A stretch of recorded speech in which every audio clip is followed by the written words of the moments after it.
வணக்கம் சாப்பாட்டு பிரியர்களே, இது நம்ம பழைய சோறு பச்சைமொளகா தாங்க. இன்றைக்கி நம்ம என்ன ரெசிபி பார்க்க போகிறோன்னா, குழந்தைங்களுக்குலாம் ரொம்ப விருப்பமான ஜெல்லி மிட்டாய் எப்படி வீட்டிலே ரெடி பண்ணுறது தான் பார்க்க போகிறோம். இப்போ நம்ம ஜெல்லி மிட்டாய் பண்ணுறதுக்கு முதல்ல ஒரு பவுலில் 2 டேபிள் ஸ்பூன் போல் ஜெலட்டின் சேர்த்துக்கலாம். அடுத்து இது கூட ஒரு 1/4 கப் அளவு தண்ணி சேர்த்துட்டு இந்த ஜெலட்டினை நல்லா கலந்து விட்டு ஒரு 10லேருந்து 15 நிமிஷம் ஊற விட்டுடலாம். உங்ககிட்ட ஜெலட்டின் இல்லாட்டி அகர் சேர்த்துக்கோங்க. இப்போ இது எல்லாத்தையும் நல்லா கலந்து விட்டாச்சு, இது ஊறட்டும். அடுத்ததாக நம்ம சக்கரை பாகு ரெடி பண்ணிக்கலாம். அதுக்கு ஒரு பேனில் 1 கப் அளவு சக்கரை சேர்த்துட்டு இது கூட 1/2 கப் அளவு தண்ணி சேர்த்துட்டு இப்போ இந்த சர்க்கரையை நம்ம பாகு காய்ச்சி எடுத்துக்க போகிறோம்.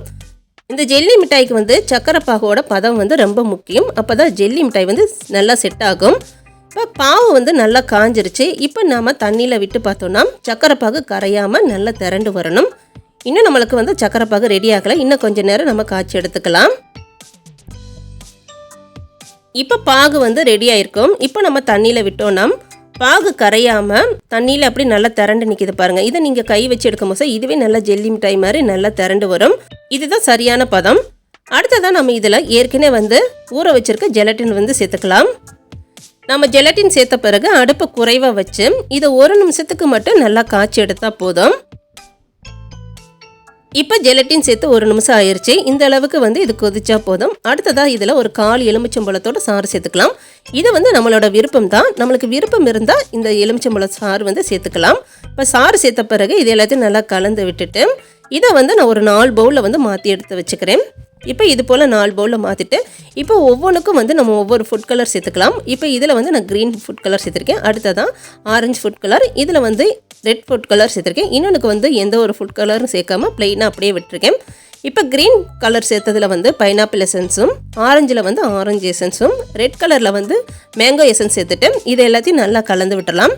இது போல் மீது உள்ள எல்லாத்தையும் நல்லா கலந்து எடுத்துக்கலாம். அடுத்து ஜெல்லி மிட்டாய் பண்ணுறதுக்கு இது போல் ஒரு ஐஸ் ட்ரே எடுத்திருக்கேன். இதில் நம்ம ரெடி பண்ணி வச்சுருக்க இந்த ஜெல்லி எல்லாத்தையும் சேர்த்துக்கலாம். இது போல் ஐஸ் ட்ரே இல்லாட்டி ஒரு பிளேட்டில் ஊற்றிட்டு அது செட் ஆன பிறகு கட் பண்ணி எடுத்துக்கலாம். இப்போ எல்லா ஜெல்லியும் இது போல் ட்ரேயில் சேர்த்தாச்சு. இதை நல்லா ஆற வச்சுட்டு ஃப்ரீசரில் ஒரு 2 மணி நேரம் நம்ம வச்சு எடுத்துக்கலாம். இப்போ இந்த ஜெல்லி மிட்டாய் எல்லாத்தையும் ஃப்ரீசரில் 2 மணி நேரம் வச்சு நல்லா செட் பண்ணியாச்சு. இப்போ நம்ம இதை மோல்டுலேருந்து எடுத்துடலாம். இப்போ எல்லா ஜெல்லியும் நாம் மோல்டுலேருந்து எடுத்தாச்சு. இப்போ நாம் இதை சர்க்கரையில் நல்லா கோட் பண்ணி எடுத்துக்க போகிறோம். இந்த ஜெல்லியில் எல்லா சைடும் சர்க்கரை படுற மாதிரி நல்லா கோட் பண்ணி எடுத்துக்கலாம்.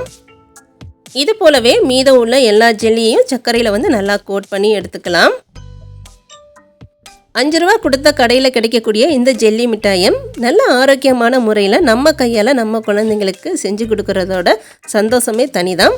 இப்போ குழந்தைங்களுக்கு ரொம்பவுமே விருப்பமான ஜெல்லி மிட்டாய் எப்படி செய்கிறதுன்னு பார்த்தோம். இந்த வீடியோஸ் உங்களுக்கு பிடிச்சிருக்குன்னு நினைக்கிறேன். வீடியோஸ் பிடிச்சிருந்துச்சுன்னா மறக்காமல் வீடியோஸ்க்கு ஒரு லைக் பண்ணிடுங்க. நம்ம சேனல் பழைய சோறு பச்சை மிளகாவை நீங்கள் இன்னும் சப்ஸ்கிரைப் பண்ணாட்டி ப்ளீஸ் சேனலையும் சப்ஸ்கிரைப் பண்ணிக்கோங்க.